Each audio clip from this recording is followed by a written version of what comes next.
И снова здравствуйте! С вами первые международные спортивные игры «Дети Азии». Говорит и показывает город Южно-Сахалинск. Комментировать будет этот репортаж Михаил Чугунов. Ну и еще раз мы на лыжно-биатлонном центре «Триумф», где через несколько минут пройдут эстафетные смешанные гонки. Мы видели целый, скажем так, спектакль в микс-эстафете. Ну и сейчас наверняка будет еще жарче, потому что на старт выйдут смешанные эстафетные сборные регионов, стран. Ну, я вам обещаю практически триллер, потому что соперники не дремлят. Ну и говорим всем здравствуйте, нас приветствуют символы, талисманы игр, ну и очень веселый маленький Сивуч Ныш. Ну и хотелось бы передать привет всем поклонникам биатлона от Петропавловска-Камчатска до Москвы. Мы знаем, что вы с нами, многие смотрят на прямом эфире. Ну и еще раз напоминаем, что трансляции ведут официальный бродкаст игр, это ОТВ телевидение, ну и совместно с НБК, вы большие профессионалы, мы знаем, что картинка очень интересная сейчас, вы наблюдаете, мы сейчас переносимся на стадион и через несколько минут состоится смешанная гонка. Итак, еще раз хотелось бы передать привет таким городам, как Аха, Александровск-Сахалинск, Корсаков, Омск, Тамари. Вот те города, которые сейчас с нами. Ну и Якутия, Южная Якутия, Алдан, Нерюнгри, город Мирный, город Якутск и Жемчужная Якутия, Амга. Также Момский район, село Хану. Большой привет передаем. Все вы с нами, и это очень радует, потому что красивые гонки, красивые игры. И я еще раз напоминаю, это первые зимние игры, и они на Сахалине. Через несколько минут будет дан старт второй эстафете, и сейчас пройдемся по регионам, по тем командам, которые сегодня будут выходить на старт. Всего 8 команд выйдут на старт. Под первым стартовым номером выйдет на старт Сахалин номер 1. Под вторым стартовым номером Сибирский федеральный округ.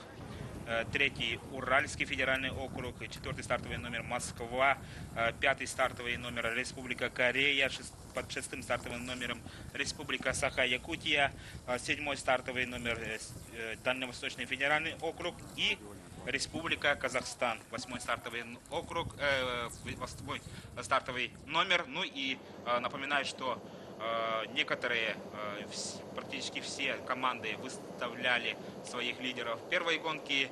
И для нас, зрителей, любителей биатлона, будет на что посмотреть, за кого поболеть. И сами знаете, что непредсказуемая гонка нас ожидает, потому что нет явных лидеров этой гонки. Явных лидеров мы всегда относим Республика Казахстан, Сибирь, Урал, а также Республика Саха-Якутия. Наверняка будет бороться. Ну и Дальний Восток тоже отметим, что выставил такую ровную команду. Если в первой гонке они выставляли не лидеров, но Камчатка наверняка подготовит какой-то сюрприз, домашнюю заготовку, и они специально выставили такой состав первой гонки, что знал я о том, что конкуренция все-таки на первой гонке достаточно серьезная. И вот именно своих лидеров основных, они Ардилонова, Васильченко, Коневец, Червенко побегут именно Республика Казахстан. Представители тоже, да, они будут наверняка бороться за самые высокие места. Итак, через несколько секунд будет дан старт этой гонки. Я еще раз напоминаю, что две девушки, два мальчика побегут эту смешанную эстафету. Ну и правила не меняются. Первыми стартуют у нас девушки, потом будет передача юношам. Итак, дан старт смешанной эстафеты 2-4,5 километра, и юноши побегут у нас 2 по 6 километров. Это смешанная эстафета. Каждый штрафной круг 150 метров дополнительных, ну и 8 патронов на каждом рубеже, и 2 огневых рубежа в каждом этапе из положения лежа и стоя. Ну и мы видим, что с первых метров 6-й стартовый номер Роксана Хабытина, представительница из Саха-Якутии, город Алдан, бежит и начинает, как говорится, эту гонку. Сейчас наверняка много будет зависеть от первых номеров, и практически идет с места в карьер, никого не дожидаясь. И 8-й стартовый номер Республики Казахстан. Это как раз Ардабионова Яна, которая выступала не так уж плохо, и в первых номерах была практически исприте и индивидуальной гонки. Так, Роксана Хабытина многие годы тренировалась, начинала лыжных гонок, но сейчас мы видим, что как раз лыжный бег Роксаны идет очень хорошо, размашисто, и сейчас полностью контролирует гонку. Но опять-таки это биатлон. Многое будет зависеть сегодня от стрельбы, как стреляют, и, как говорится, психологическая и тактическая подготовка спортсменов юных, да, ну и знаем это то, что подготовка молодых биатлонистов шла не так, как казалось, да, вот многие интервью говорили, что лыжные биатлонисты из Якутии не так давно взяли винтовки в руки, но пожелаем всем участников борьбы честной и, конечно же, быстрых секунд на лыжне. Первый стартовый номер — это Сахалин-1, за них бежит Тузинская Софья, за Сахалинскую область, так что хозяева трассы сегодня представлены достаточно ровным составом. И 8-й стартовый номер сейчас лидерство захватывает представительница Казахстана. Несколько имен можно тут отметить. Чешских Алина, Сибирь, традиционно сильный регион. Ну и смотря состав Сибири, наверняка тоже будут бороться за пьедестал. Ну и Урал, да, Урал тоже отметим, что ровный состав. И черная лошадка у нас сегодня Дальний Восток. Спортсмены из Камчатки наверняка что-то подготовили такое, что наверняка они знают и будут бороться, конечно же, за медали сегодня. Ну и еще раз будем прислушать биатлон, потому что многое, если не все, будет зависеть от стрельбы. Итак, девушки бегут свой этап, и мы видим, что в скором времени сейчас они будут уже приближаться к первому огневому рубежу. И такие отличные виды мы смотрим. Телевизионщики, конечно, постарались, квадрокоптеры, вид сверху, и мы практически видим каждую секунду гонки. И сейчас лидеры гонки спускаются на стадион. Триумф, 8-й и 2-й стартовый номер — это Сибирь, как раз Чешских Алина, и сейчас Данилова Ульяна приближается к первому рубежу. Девочки, ну и, конечно, многое, если не все, будет зависеть от них, от первых, как говорится, стрельб. Пожелаем, конечно, удачи всем команд.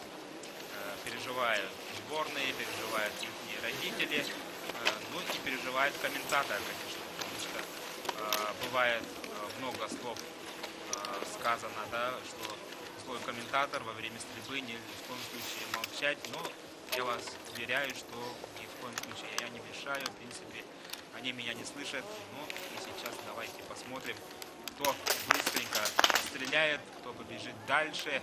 Як Сибирь открывает первые стрельбы, и Урал, Казахстан ошибается. В принципе, 8 патронов имеет, ну и 5 основных, 3 дополнительных, и потом, если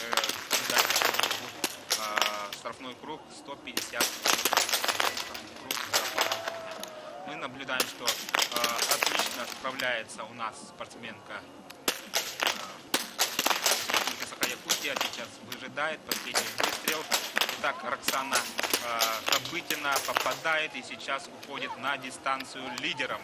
И также лидером уйдет сейчас Казахстан. Ждем следующих спортсменов. Лидером мчится Роксана Хабытина, город Алдан, вторая школа. Большой привет. И сейчас работает без устали, как учили, как подготавливают спортсменки. Ну и отметим, что не так давно занимается биатлоном Роксана. И, в принципе, очень-очень быстро взялась за биатлон, за ружье. И, как говорится, и корни тут тоже дают о себе знать. Сама спортсменка из города Алдан. Родственники Татинского, Чуравчинском вузах. Итак, мы сейчас наблюдаем за гонкой.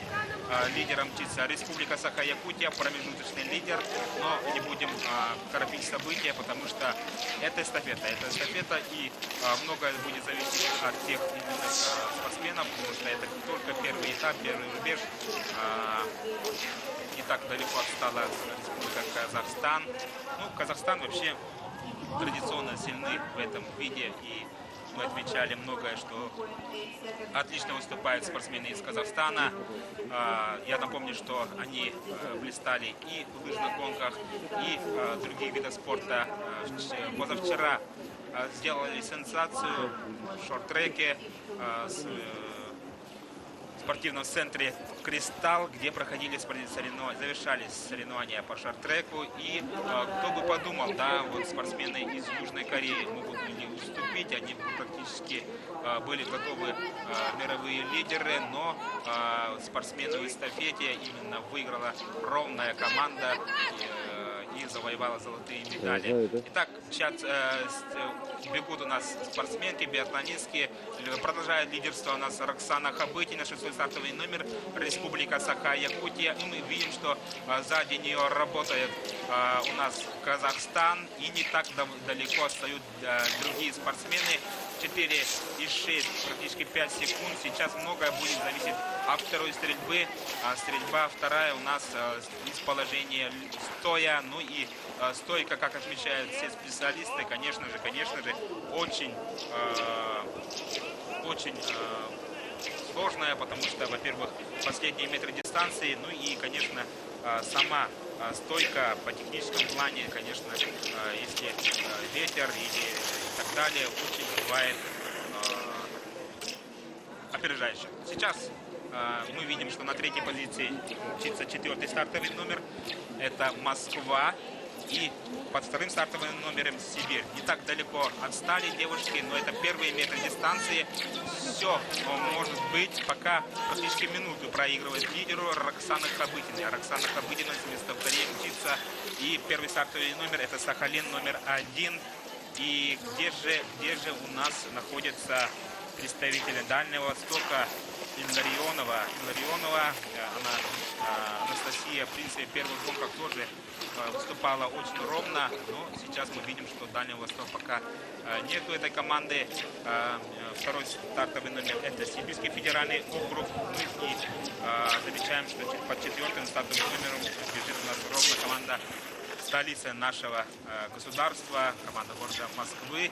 Они всегда традиционно сильны во всех видах спорта. И было неправильно их не отметить, потому что и они выступают очень ровным составом. И в лыжных гонках были вчера победители эстафеты. И видим, что немножко теряется спортсменка из Казахстана, чуть ли на финиш не забежала, но это волнение, да, это волнение. Сейчас казахская спортсменка берет время лидерства, но сейчас все будет зависеть от стрельбы. Стоя, конечно, волнуются у нас спортсменки, юные биатлонистки. И сейчас давайте все вместе посмотрим, как же сложится вторая стрельба. Я еще раз напоминаю, что после этой стрельбы они побегут еще один круг и будут передавать свой этап своим подругам по командам. Второй этап и следующий этап — это уже юноши выйдут на старт. Давайте посмотрим стрельбу из положения стоя. Казахстан, Республика Саха-Якутия борется в очной борьбе. Пока за промежуточное лидерство. Обе промахиваются. Но мы видим, что есть небольшой ветер. И сейчас будут стрелять. Конечно, уже появляются другие спортсменки. Это биатлон. И бывает, что лидеры быстренько уходят и теряют это лидерство. Сейчас пока Казахстан ведет абсолютное лидерство и бежит у нас представительница Казахстана на дистанцию Артальонова Ульяна без промаха справилась. И, конечно, вот Роксана все-таки вторую стрельбу уже посложнее, уже имеет практически два круга. Но 2 круга, 300 метров. Давай, Роксана, это не так уж критично по этой гонке. Мы видим, что сейчас будут и соперницы, в принципе, тоже промахиваться. Есть какой-то ветер, какой-то порыв ветра. Бывает, что он не существует. Ну и многое, конечно, от волнения делают девушки юные свои промахи. И сейчас мы видим, что абсолютным лидером мчится сборная команда Казахстана. Ну, я смотрю их состав, очень ровный состав. В последнем побежит бронзовый призер этих игр Кузьменко Данил. Так что можно их достойно отнести к лидерам этой гонки. Сейчас пока первый стартовый номер Сахалин-1 отправляется на свой дистанцию, но там уже Роксана Хабытина, по-моему, уже закончила свои спортивные круги и тоже мчится на второй позиции. Сейчас пока промежуточным лидером мчится сборная команда Казахстана.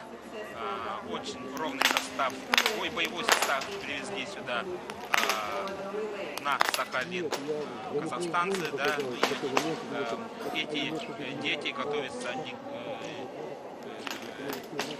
уже на международной арене не один год. Ну и, конечно, подготовленность их можно отметить безукоризненной, да. Ну и видим, что 8-й стартовый номер без устали толкается.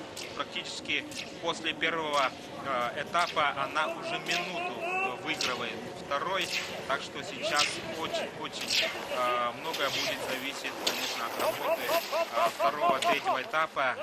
И поддержат ли ее отрыв подруги и напарники по команде, мы увидим через несколько секунд. И красивейшие виды с Сахалина мы смотрим на ваших экранах. Без устали работает у нас Ульяна. Она в первых гонках тоже выступала достаточно ровно и заняла в спринте 17 место. Сейчас она практически безоговорочный лидер. Ну и отлично отработала свой этап. Девушки готовы к второму самому этапу. И мы видим, что на второй позиции пока мчится команда. Да. На второй позиции мчится команда Сахалин-1. И второй стартовый номер — это команда Сибирского федерального округа Черных Алина. И немножко отстают у нас биатлонистки из Якутии. И третий стартовый номер — это Уральский федеральный округ Сазонтова Людмила. Итак, третий, шестой стартовый номер. Заковырялась у нас Роксана Хабытина, конечно, шла лидером, но, как говорится, вторая стрельба все-таки немножко ее подвела. Так, сейчас на дистанции соперницы. И практически минуту уже выигрывает у нас спортсмен из Казахстана. Но опять-таки не будем бежать события. Это пока только итог первого этапа. Ну и все может быть. Сейчас мы видим, что уже готовится к передаче. Снимает даже палки. И на на втором этапе бежит за Казахстан Васильченко Влада. 8-й стартовый номер. Бывает, что чуть-чуть они даже блуждают по стадиону. Чуть-чуть не зашла в другое место. Но все хорошо закончилось. На дистанции у нас посмотрите из Казахстана. Бежит свой второй этап. И через километр 200 она будет уже, через километр полтора, да, будет стрелять уже первый свой этап. И мы видим, что очень большой отрыв имеет после первого этапа. Безукоризненно отработала у нас спортсменка из Казахстана Арделенова Ульяна. И сейчас промежуточный лидер команда Казахстана. Хотелось бы, конечно, посмотреть, что же идет там в борьбу за второе и третье место. На вторую позицию, я напомню, что вышла команда Сахалин. Области номер 1. И сейчас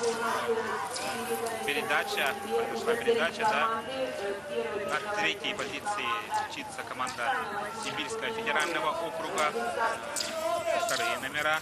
И Зубова Марина на дистанции. 56 секунд без штрафа. Первый стартовый номер Сахалин номер 1. Ну и меняются у нас этапы. Третий стартовый номер Уральский федеральный округ. И сейчас будет передача Республики Саха-Якутия. Абудина Роксана будет передавать свой этап Павловой Мире. Павлова Мира, представительница Республики Саха-Якутия, село Хаптагай, Мегино-Кангаласский вуз. Вот такие подробности. Так что будем болеть за всех биатлонистов, биатлонисток. Сегодня мы болеем за чистый спорт, за честный спорт и как бы хоть и детские соревнования, но все организаторы, представители отмечают, что это практически Олимпийские игры детские, ну и подход взрослые детские соревнования, но все без исключения довольны организацией. И, конечно же, хотел бы тоже отметить работу волонтеров. Их очень много и очень качественно работают. Всегда подскажут, всегда предложат, всегда покажут, куда пойти. И многие молодые девушки, мальчики владеют, да, английским языком, что не может не радовать. Итак, промежуточные лидеры у нас выставлены, но опять-таки это промежуточные лидеры, потому что даже сборная Казахстана после первой гонки можно отметить, что была лидером всю гонку, но в какой-то момент потеряла концентрацию, точнее потерял концентрацию у нас Куролес Вадим, так что даже уступил золотую медаль сборной команды Сибирского федерального округа. Вот как раз сейчас мы видим, что что-то произошло там с первым стартовым номером. Это Сахалин-1. Филиппова Виктория чуть не остановилась. Ну, не думаю, что какая-то большая травма. Может, все-таки не готова к старту, либо проблемы со здоровьем. Итак, на второй позиции сейчас выходит команда Сибирского федерального округа. И третий стартовый номер Уральский федеральный округ. И за ней работает Павлова Мира. Мира Павлова, Республика Саха-Якутия. Идет очень размашисто, отличная техника. Ну и если рассказывать про Миру, народом из Кангаласского улуса, село Хаптагай. Долгое время тренировалась под руководством конного Василия Афанасьевича. Ну и сейчас уже Самфарова, Шор, города Алдан. Итак, 8-й стартовый номер продолжает лидерство. Ну, сейчас, конечно, нам интересно посмотреть, как же будет стрелять свой первый рубеж. Сборная команды Казахстана Васильченко Влада. Ну и, конечно, они абсолютно пока лидеры, но за вторую позицию там уже идут рокировки и готовность девушек, конечно же, разные, можно так сказать, да, ну и разная подготовка и на стрельбе. Сейчас мы наблюдаем, что все-таки ветер существует, скажем так, в этом, и мороз и солнце, день чудесный, но, в принципе, сейчас мы будем наблюдать за стрельбой сборной команды Казахстана. Стреляет очень быстро, уверенно, пока не делает ни промаха.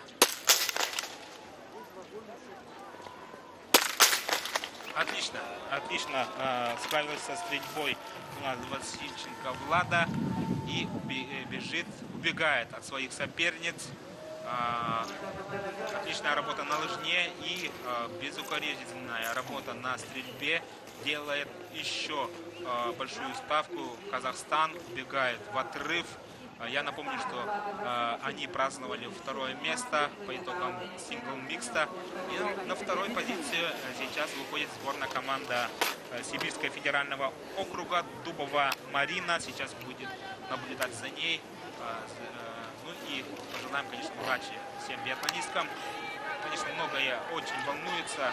Это первый их международный опыт, но традиционно, да, Сибирь у нас славится своими стрелками, своими биатлонистками. Они выступают очень ровно. Ну и я еще раз бы хотел заметить, что они лидеры у нас в России, многократные чемпионы различных первенств, всероссийских соревнований, а также можно отметить те города, это город Новосибирск, Томск, традиционно сильные составы у нас готовят. И пока один промах у спортсменки из Сибири. Дубова Марина стреляет. Даже хотела уйти на дистанцию, но все-таки допустила промах. Еще раз скажем, 4 спортсменки сейчас на рубеже, и сейчас много будет зависеть от стрельбы. Напомню, что сейчас подходит уже к своему первому стрельбе представитель Республики Саха-Якутия Сахалин-1 тоже стреляет. И уже штрафной круг имеет Сибирь. Вот так, друзья, такое тоже бывает, да, казалось бы, уже идет на свой круг, но немножко переволновалась, скажем так, ветер тоже существует. Ну и сейчас 3 дополнительные патрона достает у нас Павлова Мира, Республика Саха-Якутия.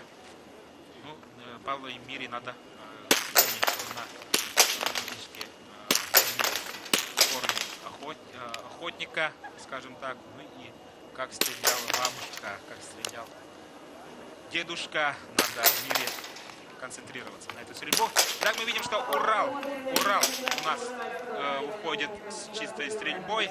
2 дополнительные патроны. Ну и Сахалин. Сахалин тоже имеет проблемы сейчас. Но опять-таки сейчас надо уже на лыжи гоночные включаться. И Дальний Восток. Дальний Восток чисто. И они включаются тоже в борьбу. 7-й стартовый номер. Солдатова Арина. Кстати, Солдатова Арина у нас чемпионка первого дня соревнований.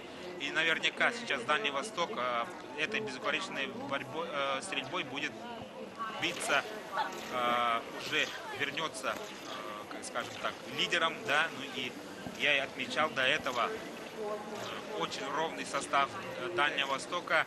Ну, мы знаем, что за Дальний Восток бегут у нас спортсмены с Камчатского края. И сейчас как раз вот Солдатова Арина, представительница Петропавловска-Камчатска, бежит и, скажем так, очень неплохо провела свою первую стрельбу. И сейчас на дистанции чемпионка первых зимних игр Дети Азии.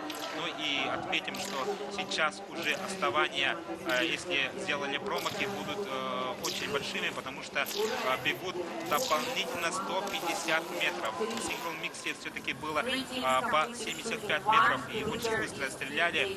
И если даже делали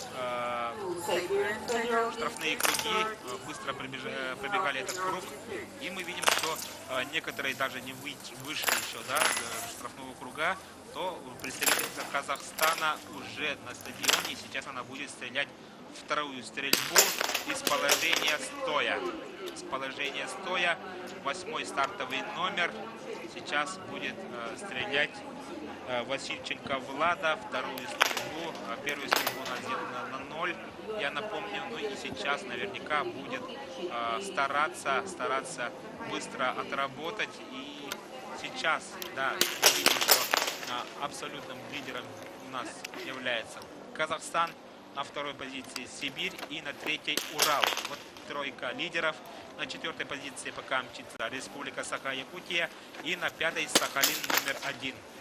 Говорю пока, потому что любой этапе все может, как говорится, поменяться, все наоборот. Итак, Васильченко стреляет, имеет 2 уже промаха. Это не с глаз комментатора. Ну и мы наблюдали до этого тоже проблему в стрельбе. Это ветреная погода. Ветер не помогает, он мешает. Ну и Васильченко Влада уже имеет какие-то трудности на стрельбе, но пока дополнительные патроны используют отлично. Конечно, мы отмечали до этого эфира, что стрельба все-таки из положения стоя, хоть мишень больше, 115 миллиметров. Я напомню, что размер мишени из положения стоя, но все-таки стрельба... Молодец, Влада справляется со стрельбой. Мы видим, что флаги у нас гуляют, ветер существует. Ну и Влада сейчас уже уходит на дистанцию. Ну и 1,5 километра быстро пробежит. И наверняка сейчас сборная команда Казахстана будет увеличивать свой отрыв. И мы отмечаем, что пока, если у нас промежуточным лидером мчится Казахстан, но за второе, третье место еще ничего не ясно, потому что бегут у нас девушки. И после передачи будет, после завершения второй стрельбы, передача юношам. Ну и пока за второе, третье место мы не видим, что абсолютных лидеров этой гонки. Итак, приближается к своей стрельбе второй стартовый номер. Напомню, это представитель Сибирского федерального округа Дубова Марина. Дубова Марина, и усилиями Дубовой Марины Сибирь упрочил свои позиции. Шли до этого на третью позицию. Сейчас они абсолютно вторые. Ну и сейчас представительница Уральского федерального округа уже на стадионе. И в скором времени тоже будет стрелять свою вторую стрельбу. Так, Сибирь. И традиционно мы отмечаем, что они в биатлоне готовы отлично. Но сейчас тоже наблюдаем, что промахи тоже имеют. Это все-таки усталость соперников. И отмечаем работу ветра, скажем так. Она мешает. Ну и сейчас приближает, точнее, включается в борьбу 7-й стартовый номер. Это Дальневосточный федеральный округ. Солдатова Арина. Солдатова Арина у нас первенствовала в спринте. Чемпионкой является первый зимний игр, так что сейчас очень любопытно будет посмотреть на ее работу, да, и видим, что с первых же все-таки промахивается десятки, но, впрочем, хорошо отработала, и сейчас доп. Патроном, наверное, будет закрывать свою мишень. Итак, Солдатова Арина. И мы видим, что Сибирь имеет один дополнительный круг. Урал застреливается 2 дополнительных круга, и на вторую позицию, да, вот сейчас все меняется, уважаемые друзья. Если на второй позиции бежали спортсменки из Сибири, сейчас Дальний Восток выходит на вторую позицию, но практически уже катастрофические секунды проигрывает за золото у нас спортсменки, и мы видим, что абсолютным лидером сейчас в скором времени уже спускается на стадион спортсменка Казахстана, и сейчас будет передача. 7-й стартовый номер Солдатова Арина мчится на подъем своего, завершать будет свой этап, и хотелось бы посмотреть, как же отстреляют другие, потому что сейчас на рубеже стоят несколько сборных команд, и мы видели, что все-таки ветерок сегодня существовал, ну и мешал нашим девушкам-биатлонисткам. Что же будет впереди, потому что юноши, хоть они быстры, сильны, и сейчас мы наблюдаем сейчас за передачей. За поворот спускается у нас спортсменка из Казахстана, Васильченко Влада, и она сейчас будет передавать свой этап Каневец Владимиру. И смотрю я протокол первого дня соревнований, 11 место показал Каневец, так что Владимир Каневец тоже очень сильно готов. И я напомню, что на последнем этапе за сборную команды Казахстана побежит Червенко Данил, бронзовый призер первого дня соревнований. Так что очень ровный, очень сильный состав имеет у нас сборная команда Казахстана. А тем временем я наблюдаю, что завершила свою стрельбу спортсменка сборной команды Якутии Павлова Мира, и она на дистанции, в принципе, без промахов, по-моему, завершила свою стрельбу. И сейчас у нас включаются уже юноши, скорости, конечно, побыстрее будут у нас юноши. Ну и хотелось бы отметить ту работу, что многое будет зависеть сегодня от стрельбы. Немного, а все будет сегодня зависеть от стрельбы. Чистая и качественная работа на рубежах практически будет себя ставить те или иные задачи у нас спортсмены и команды. Итак, готовятся своим этапом юноши. Мы сейчас наблюдаем за передачей эстафеты, и готовится 3-й стартовый номер Уральский федеральный округ. Ну и не забываем, что Дальний Восток, да, это усилиями Солдатовой Арины вышли в числе лидеров, и сейчас мы наблюдаем за болельщиками сборной команды Казахстана и Якутии, переживают за своих спортсменов, болеют и в какой-то мере, скажем так, помогают своим спортсменам, подсказывают и подбадривают, скажем так. Ну и сейчас юноши на ваших экранах готовятся к своему этапу. 3-й стартовый номер, это Уральский федеральный округ. Я напомню, что 1,5 километра бежать у нас бежали девушки, но уже юноши побегут в дистанцию 2 километра, 3 круга, 2 огневых рубежа. Итак, готовится спортсмен под номером 7. Я наблюдаю, да, Дальневосточный федеральный округ.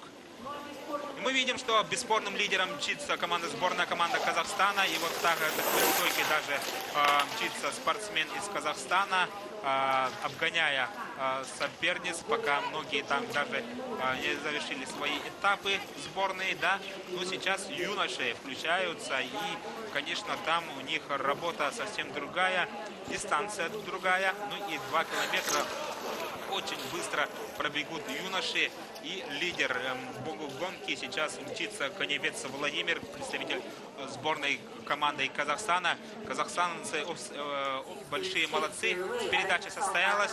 Это Дальний Восток, Дальневосточный федеральный округ. Солдатова передала свой, я извиняюсь, это Сибирский федеральный округ, 2-й стартовый номер.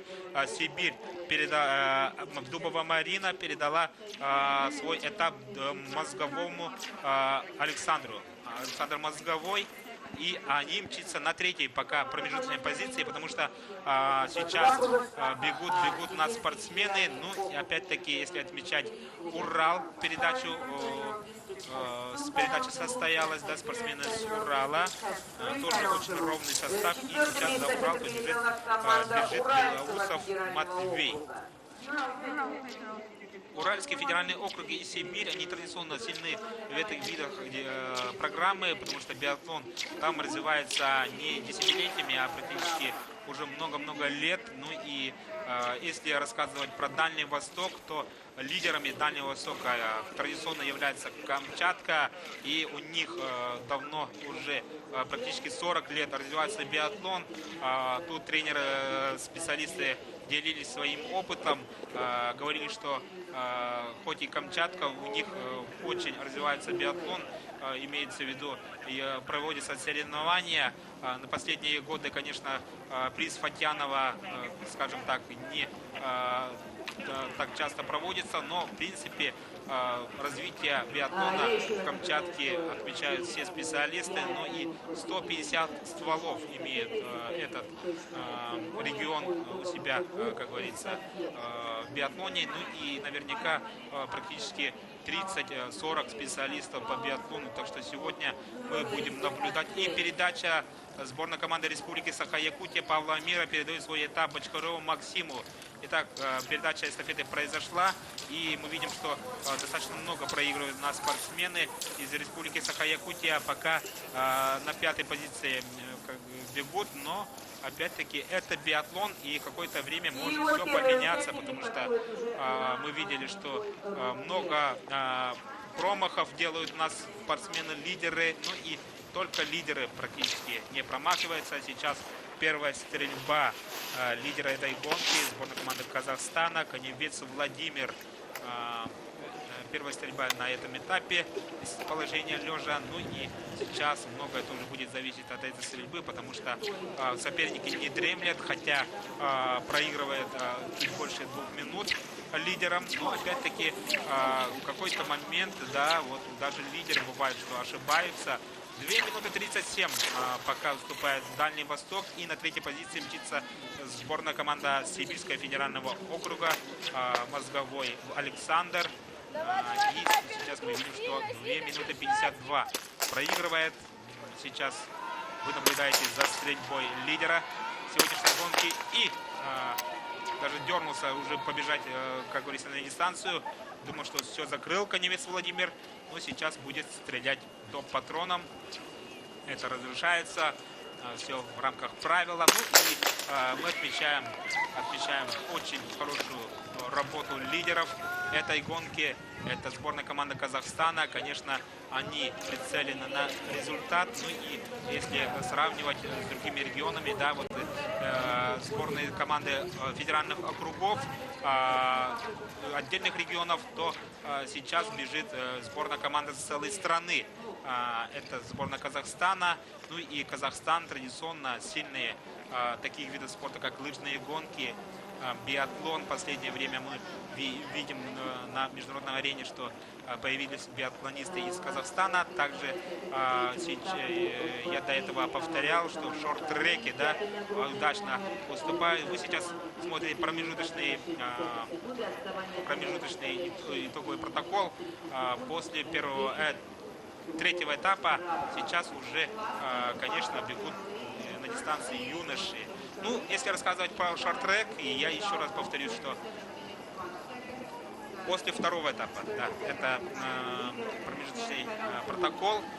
Если рассказывать про шорт-трек, я еще раз говорю, сенсационно позавчера победили в эстафете сборная команда Казахстана, так что они уже, как говорится, на кураже, скажем так. Ну и сейчас к своему первому рубежу подходит спортсмен из сборной команды Дальнего Востока. Это Балуков Леонид. Ну, точно я не знаю, какой город, но с Камчатского края спортсмен. Все биатлонисты именно Дальний Восток представляют Камчатский край. Итак, стрельба, и очень интересную борьбу мы сейчас будем смотреть с вами, потому что Дальний Восток и Сибирь борются за серебро. Но говорим пока, потому что многое будет зависеть от стрельбы, от их качественной работы. И мы видим, что чуть-чуть получается представитель Камчатки ловит ветер, скажем так, и промахивается 3 раза сразу. Вот такое тоже бывает. Ну и это не в коем случае с глаз комментатора. Они ни в коем случае не слушают. Ну и болельщики болеют за свои команды. И многие болельщики отлично знают и смотрят биатлон. Сибирь практически тоже ринулся держать на дистанцию представитель Сибири Мозговой Александр. Закрывает все мишени. И сейчас идет на свою дистанцию Мозговой Александр.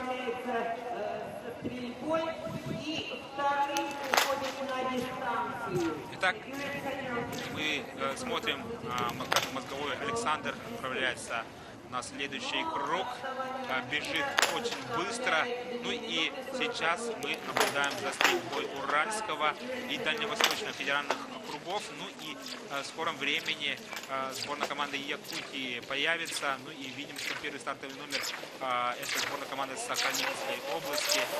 Сейчас догнала сборная команда Казахстана на целый круг. Вот так у нас работают лидеры этой гонки. Ну и мчится у нас коневец Владимир без устали, работает, ну и очень отлично отработал свой первый рубеж, качественно, промахнулся 1 раз, быстренько все-таки закрыл эту мишень, ну и сейчас настраивается, отдышался наверху подъема, и сейчас в скором времени он появится на стадионе, и мы видим, что такой специальная аэродинамика включается стойкой, спускается спортсмен из Казахстана, и я смотрю в окно комментаторской позиции, сейчас появляется спортсмен из Якутии, Бочкорев Максим, представитель поселка Чурман Нерюнгринского района. Ну и практически все биатлонисты сейчас родом из этого поселка. Большой-большой привет Александру Владимировичу Лукьянову, первому тренеру. Ну и сейчас воспитанники шор по лыжному спорту города Алдан будет стрелять свой первый рубеж. И давайте пожелаем удачи. Конечно же, волнуется, смотрит вся Якутия, переживает вся Якутия. Ну и груз ответственности очень большой. Какие-то неполадки с оружием. Максим устраняет, но опять-таки мы видим, что оружие не закрылось. Да.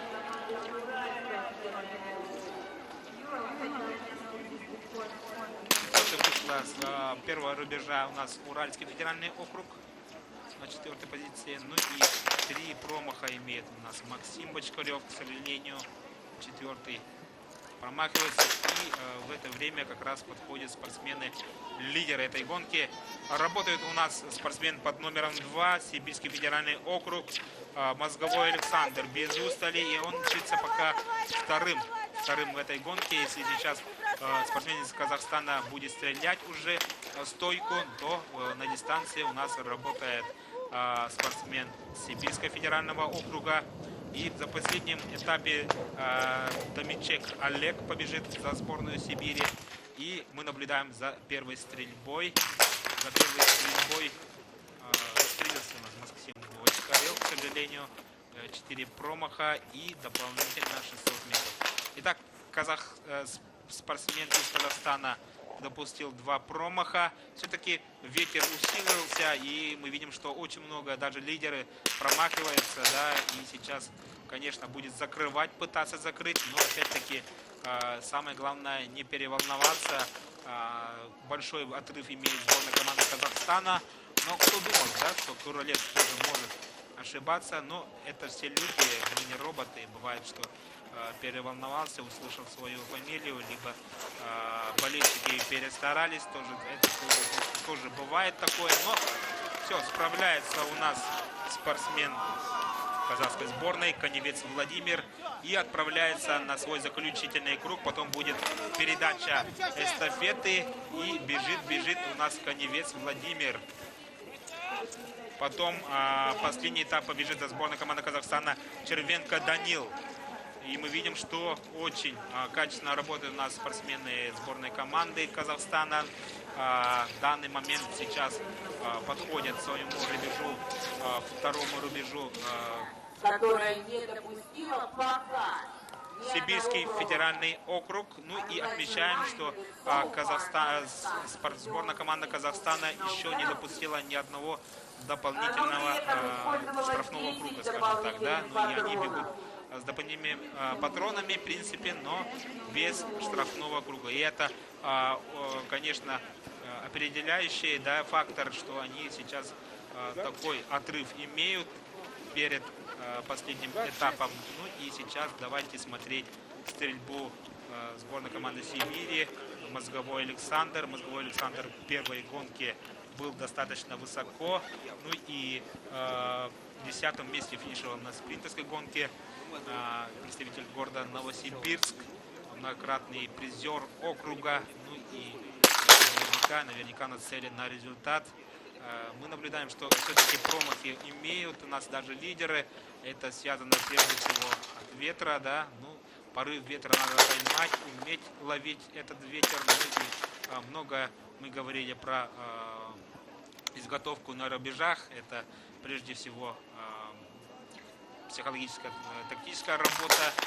Ну и мы видим, что без труда тоже пока сейчас какие-то маленькие трудности имеет у нас Сибирский федеральный округ. 2 незакрытых мишеней, 2 патрона. Один закрыл, и сейчас 1 патрон для одной незакрытой мишени. Итак, чисто отработал, без штрафных кругов мозговой. И сейчас бежит на дистанцию, но опять-таки мы смотрим, что все-таки отставание уже критическое. И 2 минуты 16 секунд проигрывают спортсмены Сибири. Лидером этой гонки сборная команды Казахстана. Итак, Дальний Восток, Камчатский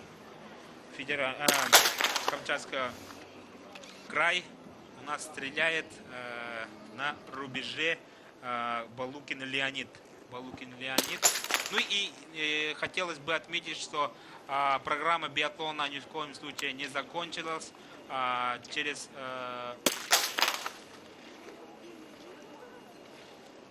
один перерыв мы будем наблюдать за эстафетой дружбы, где бегут в каждой эстафете 2 мальчика, 2 девушки.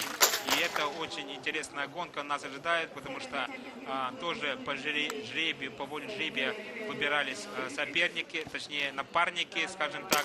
Например, сборная команды Москвы бежит сборной команды Дальнего Востока. 1 представитель, 1 мальчик, 2 друзей напарников из разных, скажем так, регионов, да. Ну и Балуков все-таки отправляется на следующий круг, и мы наблюдаем за стрельбой Уральский федеральный округ на рубеже Белоусов-Матвей. Белоусов-Матвей, 3-й стартовый номер. И мы видим много сегодня, скажем так, промахов. 3 промаха и 2 дополнительных патрона.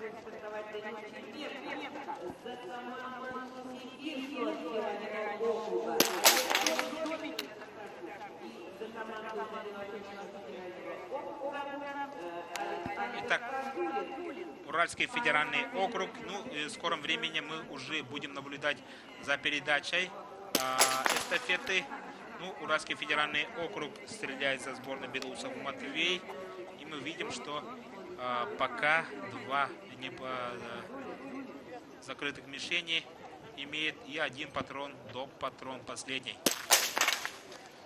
Все-таки 2 дополнительного круга придется обижать сборную команды Урала, но ни в коем случае не расстраиваться, вся борьба еще впереди, потому что после завершения этого этапа побегут у нас последние этапы, и мы видим, что сейчас происходит у нас передача лидеров этой гонки, и коневец Владимир передает свой этап, завершающий этап этой эстафеты Червенку Данилу. Червенко Данил, бронзовый призер спринтерской гонки здесь, в первых зимних играх Дети Азии. Так что сегодня наверняка Данил тоже нацелен на результат. Ну и ни в коем случае не будут отдавать золото уже спортсмены сборной команды Казахстана.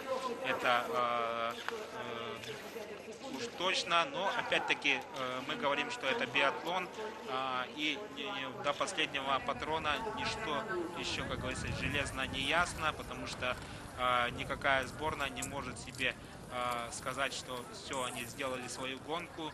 Ну и ждем от всех остальных, скажем так, красивого этапа а-ля Антон Шербулин. Помним нашего императора нашего биатлона, какие чудеса он творил на этапах Кубка мира. Бывало, что проигрывает сборная, ну и усилиями одного спортсмена можно вытащить сборную.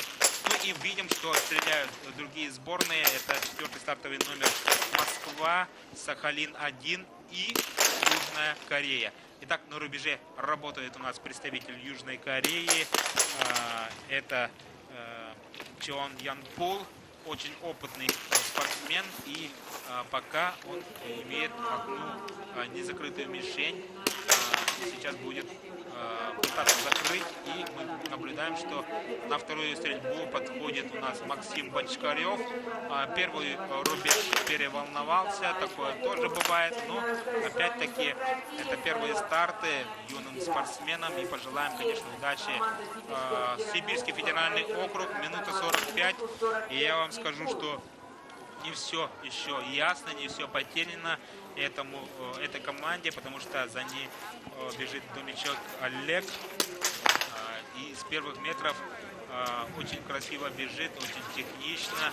Ну и сейчас будет зависеть, конечно же, от стрельбы на первых рубежах. Домичек, кстати, 8-м финишировал в спринтерской гонке.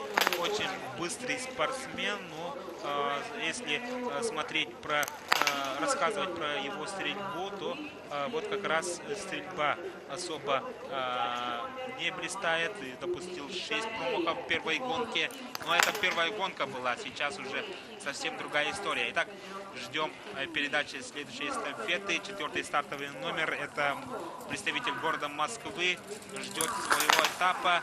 Ну и очень гонка захватывающая, да, меняется с каждым разом, и лидеры, и даже соперника, который борется за серебро и бронзу. Итак, спортсмен сборной команды Казахстана Червенко лидером идет, мчится. И Дальний Восток. Дальний Восток.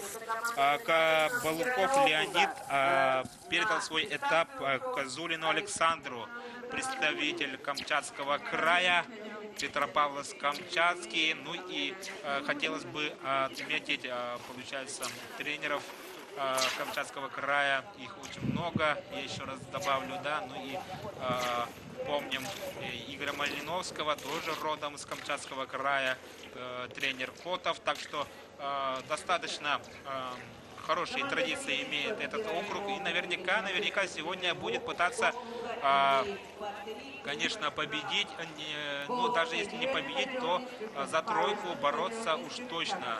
Это Дальневосточный федеральный округ, представители Камчатки. Итак, мы видим, что после третьего этапа, да.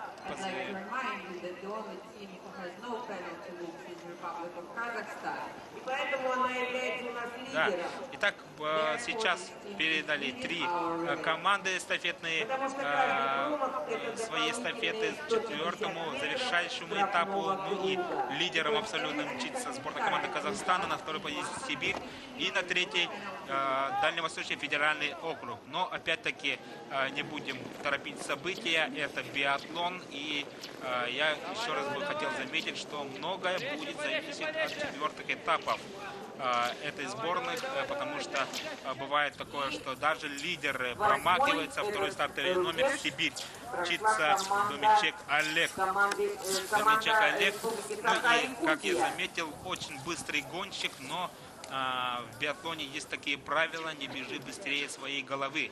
И, конечно же, будем желать всем удачи, ну и, конечно, чистой стрельбы, чистой работы на рубежах. Итак, сборная команда Казахстана, абсолютный лидер Червенко Данил, сейчас будет работать на ваших экранах. Ну и я напомню еще раз, бронзовый призер в спринте Червенко, так что вообще сборная команда Казахстана абсолютный лидер в этой гонке. Ну и серебро завоевали они в сингл-миксте. Практически все специалисты отдавали тоже предпочтение этой команде, но бог биатлона, скажем так, сделал свои коррективы, и Сибирь в сингл-миксте все-таки завоевал золотую медаль, серебро было у спортсменов Казахстана. Итак, мы наблюдаем, что 2 промаха имеет у нас Червенко. И наблюдаем еще раз за ветром, да, какие-то поправки делает, быстро достает до патрон. Выигрывает после своего этапа минуту 45, но это, скажем так, не тот показатель, что можно отдыхающе работать свою стрельбу, потому что пока ни соперники не дремлят, ну и никто, как говорится, свои оружия не сложил. Итак, чисто отрабатывает с 2 доп-патронами спортсмен сборной команды Казахстана и мчится на дистанцию. Червенко Данил работает очень уверенно, как и лидеру, как подобает лидеру. И сейчас он уже после 7-й стрельбы абсолютно лидером мчится на дистанцию. И сейчас мы будем наблюдать за триллером под названием «7-я стрельба». Кто будет догонять, пытаться догонять, скажем так, лидеров сборной команды Казахстана. Итак, спортсмен под номером 2 это Домичек Олег. Я напомню, что он финишировал на достаточно высокой 8-й позиции спринтерской гонки, так что Олег один из лидеров вообще в этой биатлонной старт-листе, так что пожелаем тоже безупречной работы на стрельбе и быстрых секунд в части гонки. 1 доп-патрон достает, 1 промах имеет Олег. Ну и мы видим, что все-таки очень неплохо отрабатывает.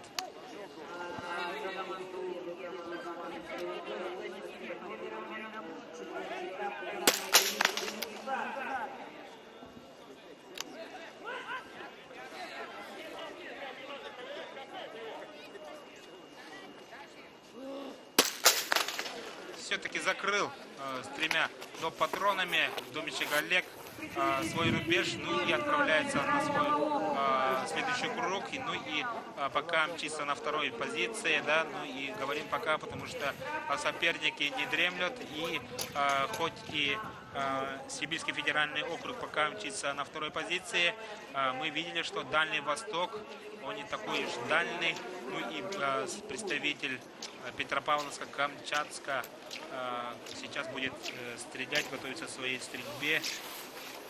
Козулин Александр. Ну и смотрим на протокол первого дня соревнований. Козулин тоже выступал достаточно неплохо, я помню, ну и занял высокую 4-ю позицию. Так что один из лидеров вообще в этой программе биатлоне. Так что пожелаем Козулину тоже быстрой стрельбы. мы видим, что даже лидеры сегодня промахиваются. 3 промаха имеет уже Александр, но это прежде всего связано с нервами, связано, скажем так, с ветром. Ну и, конечно, бежать эстафету — это одно, бежать гонку за себя, отвечать — это совсем другое, да. Даже лидеры у нас бывает за эстафету не выдерживают, скажем так, нервы. Ну и достаточно вспомнить такие примеры даже на Олимпийских играх. Мастера международного класса тоже проигрывают. Итак, сейчас отлично справился со своей стрельбой, хотя и с доп-патронами. Ну и мчится 7-й стартовый номер, представитель Дальневосточного федерального округа Козулин Александр. Итак, 3 лидера у нас намечаются. Это Казахстан, Сибирь, Дальний Восток. Ну и, в принципе, хотя безупречную стрельбу показал у нас представитель Дальнего Востока, пока еще не железобетонный результат, потому что сзади них работает и Урал, и мы видим, что Республика Корея, ну и Сахалин-1 тоже далеко не отстает. Но опять-таки мы смотрим, что за первую, вторую, если понятно, 2 лидера уже убежали от всех, но за 3-ю бронзу я еще бы не сказал, не стал бы говорить, что уже обеспечили себе представители Камчатки бронзовую медаль, потому что это биатлон, друзья, и в каждой стрельбе все может, как говорится, поменяться, и, скажем так, и нервы не выдерживают у юных спортсменов, и бывает, что все-таки давит этот роль, получается, хотят показать свой максимум на радости своих болельщиков, ну и не выдерживают ответственности юные спортсмены. Мы смотрим за стрельбой следующих спортсменов, а тем временем за Уралом, да, Урал у нас стреляет. Сейчас уже я вижу комбинезон сборной команды Казахстана, и сейчас будет на ваших глазах решаться судьба золотой медали. Будет работать у нас Червенко Данил, представитель Казахстана, абсолютный лидер гонки, и мы наблюдаем за стрельбой казахстанца, юного казахстанца Червенко Данил. Сейчас будет стрелять свою первую, точнее последнюю стрельбу из положения стоя. Так, 1 промах имеет, 2-й промах, 3-й промах, 4-й промах. Ну, это не с глаз комментатора, бывает всякое. Все-таки говорю, даже Куралес, если мы Вадима опросили такого железобетонного спортсмена, но то видим, заковырялся у нас спортсмен из Казахстана. Наверняка груз ответственности давит. Многие уже практически подарили золото, но за это мы любим, уважаемые друзья, биатлон. Он непредсказуем, он очень красив, ну и видим, что интрига этой гонки еще не ясна. 3 дополнительных круга имеет спортсмен из Казахстана, но будет пытаться очень быстро преодолеть 450 метров, но сейчас к своему рубежу уже появляется спортсмен Сибирского федерального округа, и сейчас мозговой Александр будет работать свой рубеж из положения стоя, но опять-таки не будем загадывать, все-таки если справится сибиряк со своей стрельбой, быстро побежит уже у нас представитель Казахстана первые 150 метров, и сейчас наблюдаем за стрельбой. 1 промах имеет, хочет, скажем так, опередить спортсмена Казахстана, и пока имеет 2 промаха. Жалко, конечно, но сейчас будет стараться быстренько отстреляться и с дополнительными патронами закрыть все мишени. Вот за что мы любим биатлон, уважаемые друзья. Сейчас, как говорится, гонка начинается все заново, и сейчас будет все решиться вот этой стрельбой из положения стоя. Смотрит в сторону казахстанца у нас сибиряк и попадает, уважаемые друзья, Домичек Олег, и сейчас борьба за золото еще впереди, уважаемые друзья, потому что быстро-быстро пробежал свои 3 круга, и мы видим, что Домичек и Червенко отправляются на последний круг, и по движению сибиряка я вижу, что Домичек Олег более свеж и более уверен на лыжне, и Червенко, Данил, конечно, включаются в борьбу за золото. Вот, уважаемые друзья, практически все специалисты, все болельщики уже отдали золото казахстанским биатлонисткам, но вот бог биатлона все-таки повлиял и все-таки сделал свои коррективы, скажем так. Сейчас мы будем наблюдать за стрельбой спортсмена с Дальнего Востока. Это Козулин Александр, 7-й стартовый номер. Давайте немножко успокоимся, потому что нас ожидает очень красивый финиш за золото. И мы видим, что сверху показывает камеру, и лидером мчится у нас сборная команды Сибири. Большие молодцы, работает без устали, но немного далеко отстает у нас спортсмен сборной команды Казахстана, и вся, как говорится, борьба за золото еще впереди. Итак, Дальний Восток стреляет. Мы видим, что первый рубеж, к первому рубежу подошел спортсмен сборной команды Якутии Хрущев Артем, и он родом тоже с поселка Чульман, Нерюнгри. И практически все биатлонисты у нас в Якутии родом из этого поселка. И, конечно же, уже 3-й раз отмечаем работы первого тренера Лукьянов Александр Владимирович.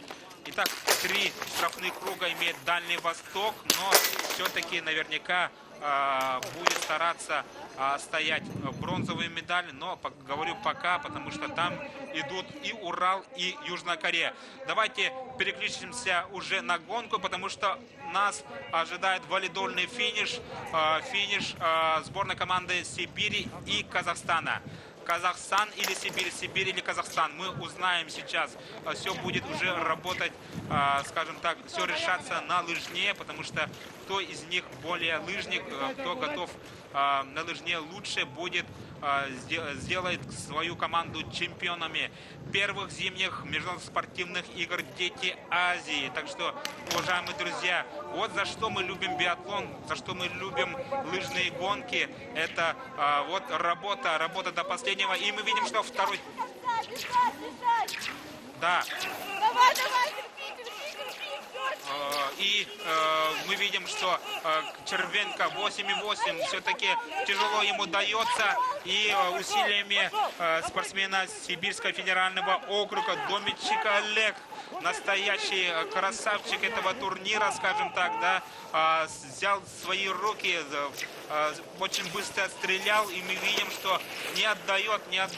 И неужели сценарий первой гонки повторится? Сборная команда Казахстана, я с вами, но сегодня Бог не в вашу сторону, Бог биатлона, к сожалению, не дает вам выиграть все-таки золотые медали, но это биатлон, уважаемые друзья, потому что мы любим все одинаково биатлон, ну и еще раз отмечаю, что он непредсказуем, да, долгое время уже практически все болельщики и специалисты отдали предпочтение сборной команды Казахстана, и практически уже одели медали.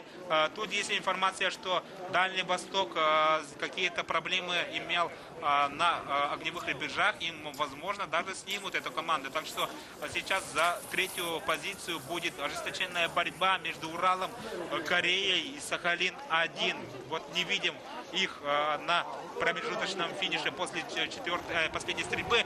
Итак, уважаемые друзья, мы наблюдаем за финишем. Сборная команды Сибири, 2-й стартовый номер Домичек Олег финиширует и немного уступает сборная команда Казахстана. Молодцы сибиряки, и они сегодня чемпионы первых зимних международных спортивных игр «Дети Азии». На 2-й позиции финиширует у нас сборная команда Казахстана. Сегодня вы большие молодцы, но вы опять с серебряными медалями. И поздравляем сборную команду Сибирского федерального округа в составе Черских Алина, Дубова Марина, Мозговой Александр и красавчик сегодня Домичек Олег усилиями всех этих биатлонистов выигрывают золотую медаль первых зимних. И смешанная эстафета получилась на заглядение, скажем так. Долгое время лидерства держали сборная команда Казахстана, но с этой, скажем так, не был связан, согласен Домичек Олег и решил вопрос в свою пользу. И, конечно, поздравляем сборную команды Казахстана, Червенко Данил. Вот так, друзья. Даже лидеры бывают, что ошибаются.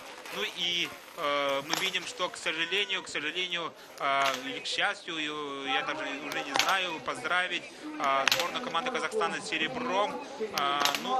Такое тоже бывает, к сожалению, да. Вот мы отмечаем, что в сингл-миксе у них практически уплыло золото. Ну и вы на ваших экранах все видели сами, да. Мы видим все-таки вот Сибирь, Дальний Восток, 7-й стартовый номер, по-моему, какие-то Козулин. Нет, они в гонке. Козулин Александр бежит на 3-й позиции и наверняка дотерпит до конца. Опять-таки многое будет зависеть от судей, но я еще раз отмечаю, тут все по-взрослому, ну и организация и выступление юных биатлонистов, биатлонисток и турнир биатлонистов еще не закончен. Я еще раз повторяю, что через 2 дня мы ожидаем эстафету дружбы. 16 февраля, через день, да, состоится эстафета дружбы, где побегут по 2 члена команды, и имеется в виду различных регионов и государств. Например, представитель Казахстана побежит Сибирским федеральным округом. Но это уже жребий они поднимали. Например, Республика Саха-Якутия побежит с Сибирским федеральным округом. Так что очень интересная борьба нас ожидает еще впереди.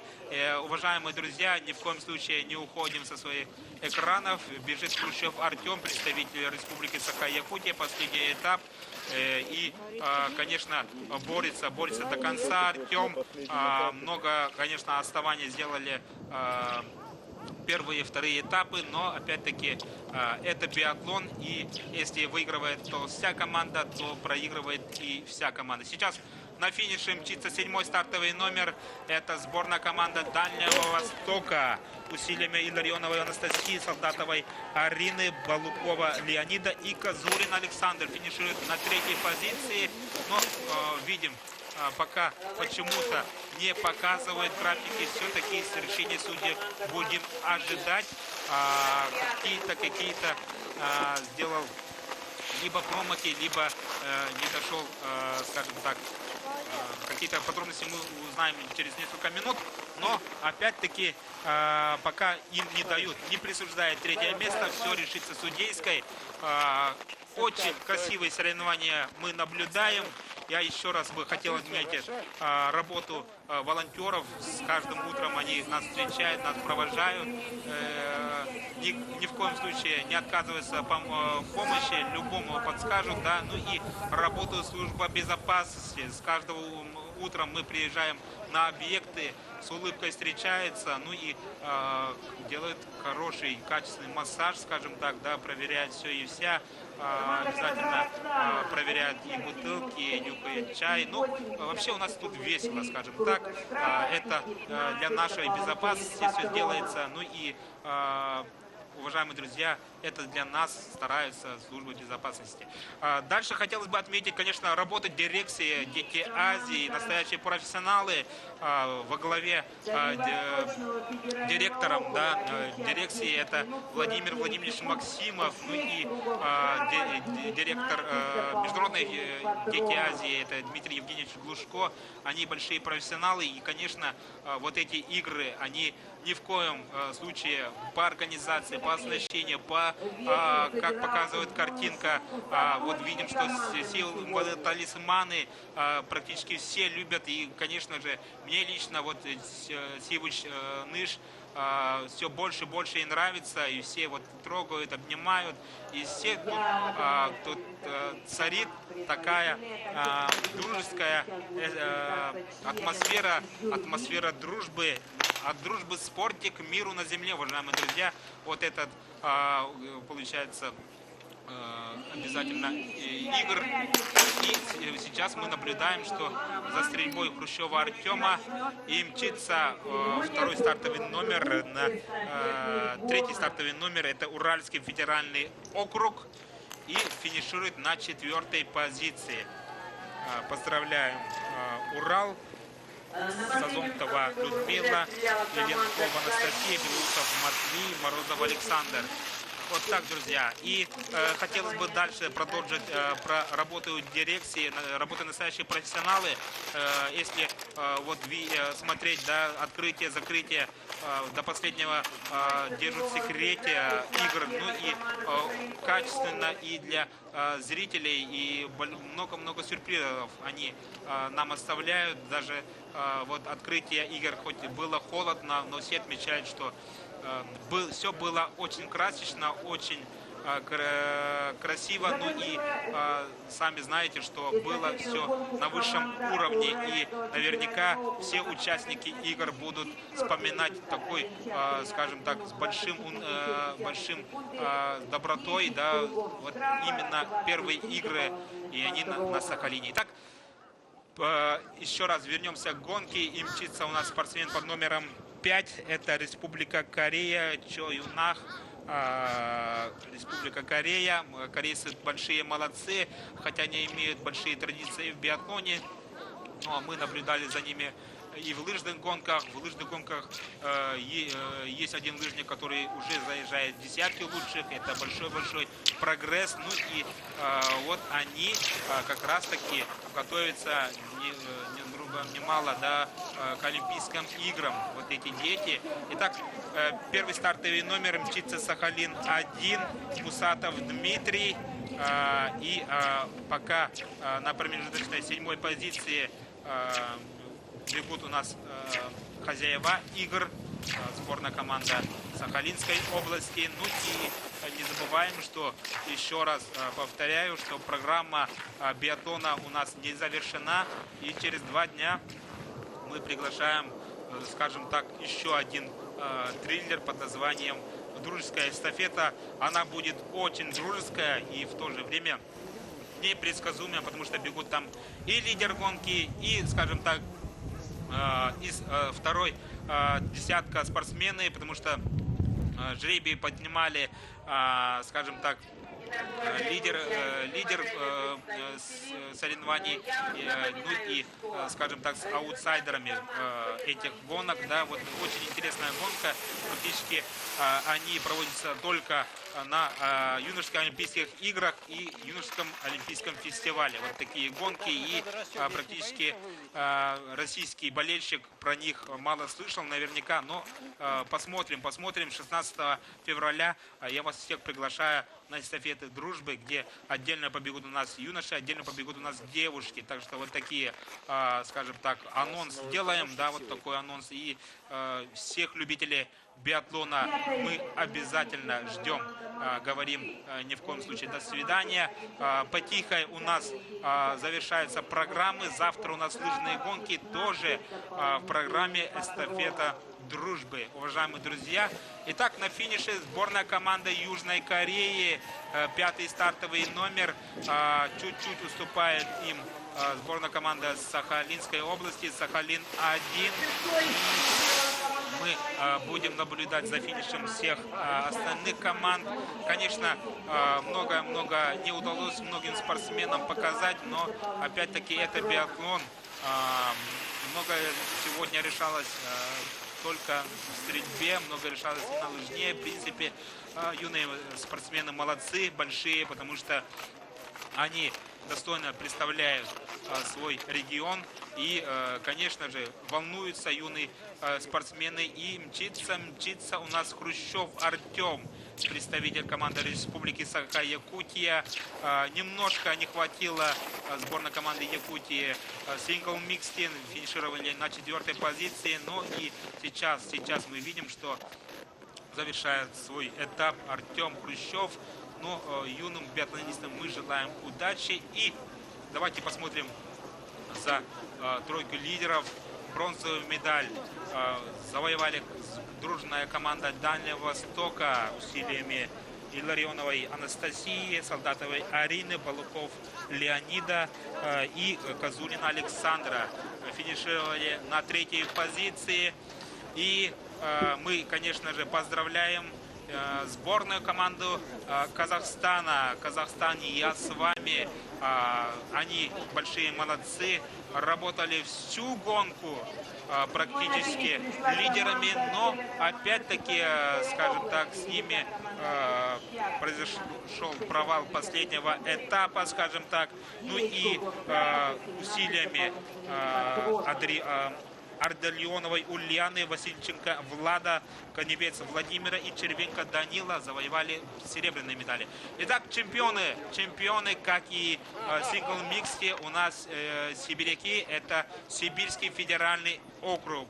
Итак, Черских Алина, Дубова Марина, Мозговой Александр и настоящий герой этой эстафеты Домичек Олег в своем этапе решил эту, как говорится, задачу за золотую медаль. Наверняка все уже думали, что золотая медаль Казахстана, и только один человек думал иначе, и Олег Домичек, да, привел свою команду золотым наградам.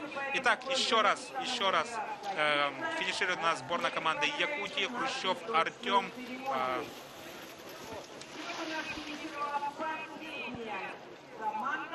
На 8-й позиции. Юные биатлонисты Якутии, у них все впереди, не все получилось, но опять-таки не хватило, конечно, такой уверенности именно в стрельбе. По ходу, в принципе, неплохо выглядят. Итак, 8-ка сильнейших в сегодняшней эстафете смешанной. Лидеры у нас Сибирь. Ну, еще раз мы отмечаем, что уровень организации у нас очень высокий. Первые зимние международные спортивные игры «Дети Азии» проходят у нас на Сахалине. Вы наверняка влюбились в эти игры. Телетрансляцию вели телекомпания ОТВ и совместно с НВК Саха, и помогал вам смотреть эти биатлонные баталии Михаил Чугунов с любовью с Южного Сахалинска, первых зимних игр «Дети Азии». Они зимние, и они на Сахалине.